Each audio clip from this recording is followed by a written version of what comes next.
गुड्डी madam ने अपने जलवे यहाँ भी बिखेरने शुरू कर दिए हैं। जैसे ही वो अपनी खाला जान के घर आती है, तो घर का माहौल उसको बहुत ही मज़े का और पुरसुकून लगता है।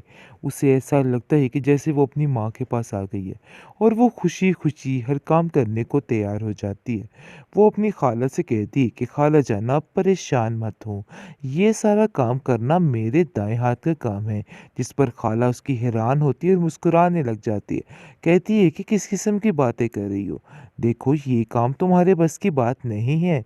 आगे से वो कहती है देख लीजिएगा, मैं ये काम चुटकियों में करके दिखाऊँगी। वो सारा घर हर चीज़ मिनटों में साफ़ कर देती है अपनी उस ताकत की वज़ह से, जिसकी वज़ह से उसकी खाला काफ़ी हैरान होती है और कहती है कि आखिर गुड्डी ये सब कुछ कैसे हुआ? मुझे तो हैरत हो रही है। आखिर कोई ऐसे भी कर सकता है? क्योंकि जबकि वो इस घर में आई है, काफ़ी चौंका देने वाली बातें करती है। जिसकी वजह से बहुत ज़्यादा हैरान हो चुकी है इशरत और सोचती है कि आखिर क्या वजह है, मुझे खुद को समझ नहीं आ रही है। जिस पर आप देखेंगे कि वो सोचती है कि इसको किसी डॉक्टर को चेक करवाया जाए, लेकिन उससे पहले वो इस बारे में शाज़िया से बात करती है और शाज़िया को कहती है कि मुझे ऐसा लगता है कि जैसे कोई ना कोई मसला ज़रूर है। शाज़िया जो है वो कहती है कि मैं खुद इस बात पर हक्की-बक्की रह जाती थी और काफ़ी ज़्यादा परेशान भी होती थी कि ऐसा ही है, आप बिल्कुल ठीक कह रही हैं। इससे कुछ इस तरह की बातें करती है कि बंदा खौफ ही खा जाता है। मैं तो सही बताऊँ कि इससे डर चुकी थी और बहुत ज़्यादा खौफ आता था मुझे इसकी बातों से। जिस पर इशरत कहती है कि नहीं डरने वाली कौन-सी बात है, पता नहीं क्यों ये बच्ची सहमी-सहमी सी रहती है। क्योंकि गुड्डी बहुत जल्द सारी बातें बता देगी अपनी खाला को और कहेगी कि मेरे साथ बहुत ज़ुल्म और ज़्यादती की गई। फिर जाकर सारा भांडा फूट जाएगा। दूसरी तरफ औरंगज़ेब चालाकी की हदें पार कर रहे और कहता है कि देखो शाज़िया, अक्लमंदी इसी काम में है कि तुम्हें इशरत बाजी से फ़ोन पर राब्ता रखना होगा और उनसे मिलना-जुलना रखना होगा। कहीं ऐसा ना हो कि हर सारे जो कुछ भी है जायदाद, उसकी अकेली वारिस इशरत बाजी ही ना बन जाए। हमारे इससे कुछ ना आए। इसलिए मेरा तो दिल है कि बहुत जल्द उसको हम वापस ले आएँ, ताकि सारा कुछ अच्छे तरीके से हो सके। जिसको सुनकर आप देखेंगे कि वो कहती है कि बात तो आपकी बिल्कुल ठीक है। मैं भी यही सोच रही थी कि हमें ये काम बहुत जल्दी करना होगा, क्योंकि अब वक़्त बहुत कम है और हमें अब उसके साथ बातचीत रखनी होगी।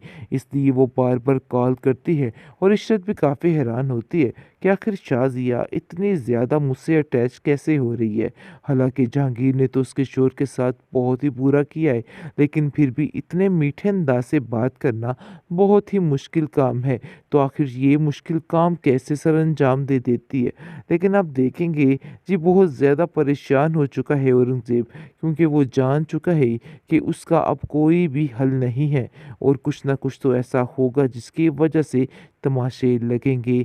आए दिन कोई ना कोई ऐसी खबर आ जाती है जिसकी वजह से शाज़िया दंग होके रह जाती है, क्योंकि शाज़िया की ज़िंदगी में सुकून नामी चीज़ ख़त्म हो चुकी है। उसने जो कुछ किया था बेचारी गुड्डी के लिए, वो आज सब कुछ उसके सामने खुद ही आ रहा है। इस बात को लेके वो काफ़ी ज़्यादा हैरान और परेशान है कि आखिर उसके साथ क्या हो गया? आखिर कब तक वो ऐसे रहेगी?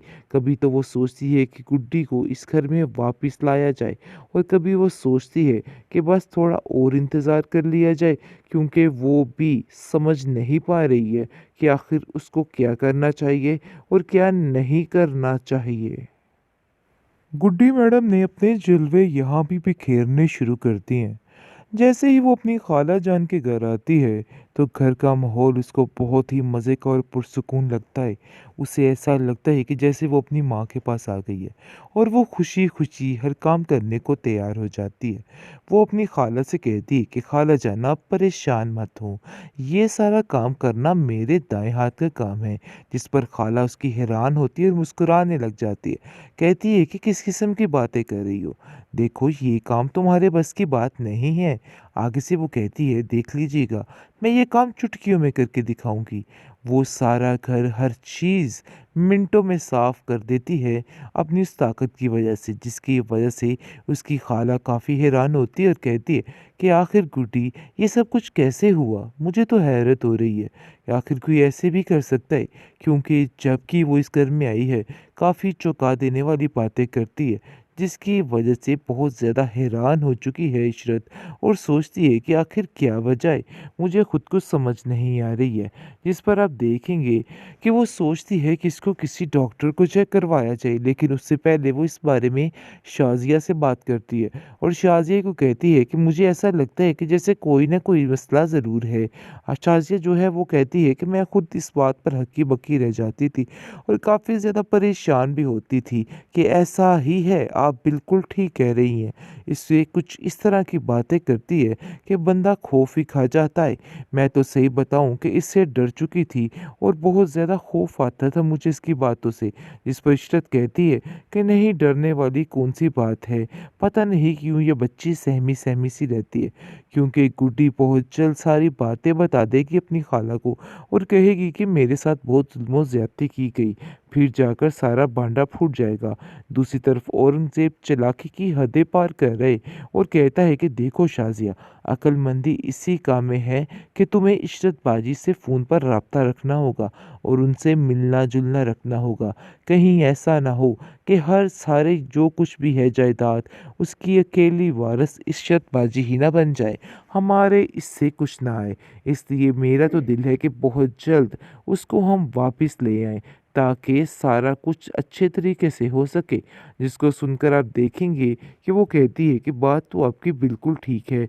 मैं भी यही सोच रही थी कि हमें ये काम बहुत जल्दी करना होगा, क्योंकि अब वक़्त बहुत कम है और हमें अब उसके साथ बातचीत रखनी होगी। इसलिए वो बार-बार कॉल करती है और इशरत भी काफ़ी हैरान होती है कि आखिर शाज़िया इतनी ज़्यादा मुझसे अटैच कैसे हो रही है। हालाँकि जहांगीर ने तो उसके शोहर के साथ बहुत ही बुरा किया है, लेकिन फिर भी इतने मीठे अंदाज़ से बात करना बहुत ही मुश्किल काम है।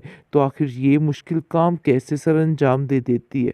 लेकिन आप देखेंगे जी, बहुत ज़्यादा परेशान हो चुका है औरंगज़ेब, क्योंकि वो जान चुका है कि उसका अब कोई भी हल नहीं है और कुछ ना कुछ तो ऐसा होगा जिसकी वजह से तमाशे लगेंगे। आए दिन कोई ना कोई ऐसी खबर आ जाती है जिसकी वजह से शाज़िया दंग होके रह जाती है, क्योंकि शाज़िया की ज़िंदगी में सुकून नामी चीज़ ख़त्म हो चुकी है।